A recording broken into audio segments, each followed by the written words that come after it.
Want to have your SEO questions answered live? At SEOtraining.com, we offer our members monthly Q&A calls with the father of SEO himself, Bruce Clay. In this series, we are going to share some of the SEO questions that have come in from our members during our live recordings. So if you want to participate and ask your questions to Bruce in our next call, sign up to become a member today at SEOtraining.com.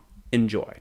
The vast majority of our customers love us, but the few who do not have a good experience are typically the ones who leave nasty Google reviews that show up on our company info in the SERP.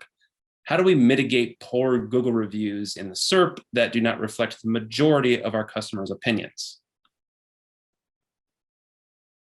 Well, reputation management is what you're discussing. While it is important, it isn't necessarily a mainstream SEO effort. There are specialists that do that. Having said that, I'll now answer the question. If you have reviews, typically the review is on a site and it isn't always on Google. It just appears in the Google search results. Yelp is an example. And maybe somebody said something negative in an article that appears in a newspaper or things like that. If they appear in the Google search results, it's far harder to make them go away. And that's where you would use somebody that does it for a living. And typically that's all they do. Now, having said that, if it's on a particular news site, what Google's going to do is it's going to pick the most popular article from the news site that talks about you. So in many cases, we recommend you create another article and submit it to that same news source that is more favorable. Then if they publish that other article, then you link to it from your site and you promote it. So that when Google looks at that news site to say, what content should I show, the more favorable content will outrank the less favorable content. Reputation management is a difficult thing. Usually you're going to see reviews within websites, and that's a problem. I have a negative review on my Google page. It appears in my dashboard, there it is, and it says I got 1 star. And the reason I got 1 star is a person who never became a client called up the sales team and we told them, okay, this is what we do. And we're, experts at what we do. And this is what we charge. And the person said, I want you to do it for half the price. And we refused. And he wrote a review saying they wouldn't change their price. Well, personally, I think that's my right, but that is my negative review. Somebody complained that I didn't change the price of my services to match their desires. Those are tough, and they're going to be in there and they're going to be around. When I go to Amazon, by the way, I buy a lot of things from Amazon.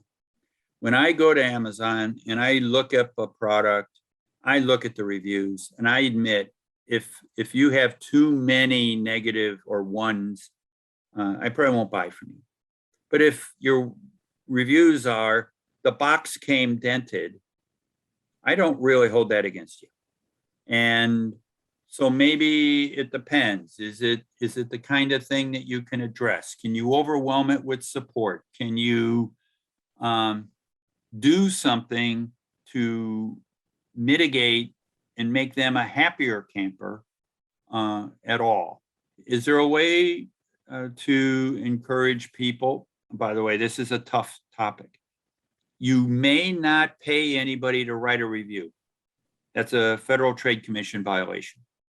So I can't say whether it's a good review or a bad review, I'll give you a $50 gift card if you write a review. You cannot do that because you're paying for the review process itself. You can't say, write a review, I'll give you a $100 discount.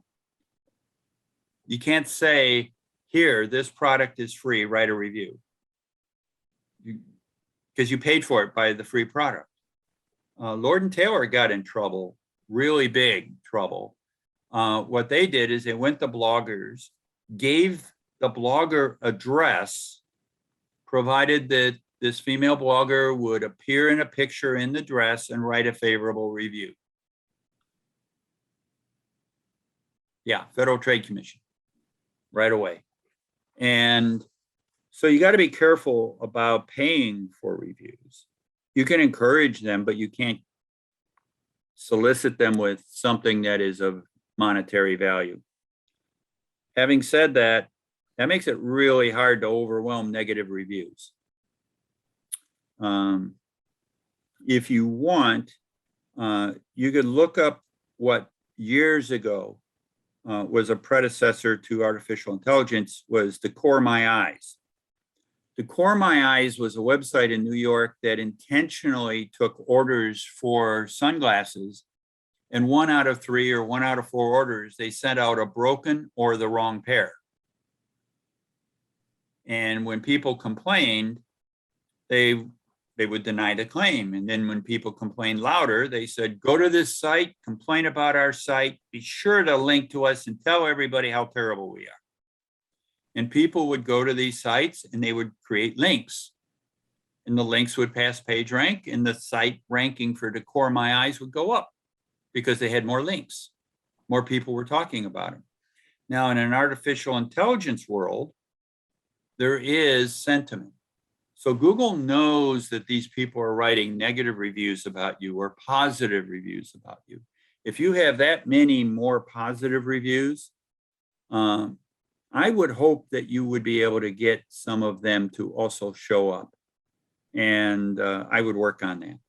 But reputation management is its own art. So just imagine the problem politicians have. Right. Yeah. I mean, especially now. Yeah.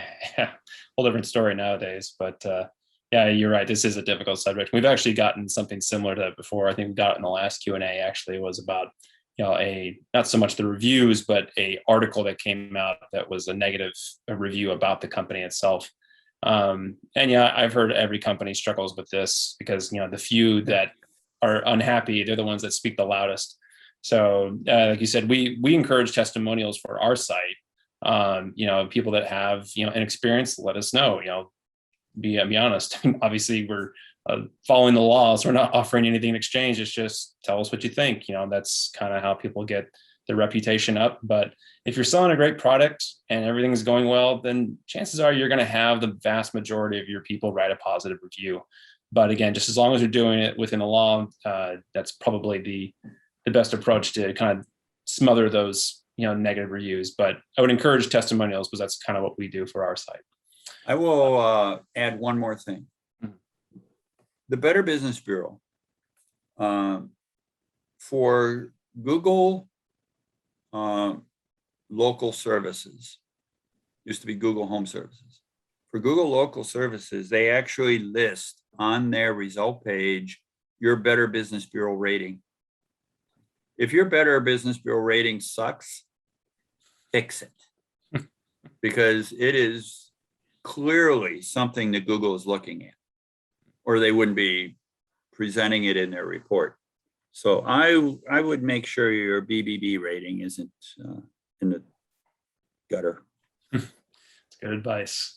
Fix that BBB rating. If you want to join our next Q&A call, be sure to sign up to become a member at SEOtraining.com so you can ask your questions live. As a member, you'll also have access to dozens of hours of training videos as well as our SEO tools and ebooks. SEO is always evolving and you need a way to stay up to date. So if you want to raise your SEO to the next level, be sure to sign up today at SEOtraining.com.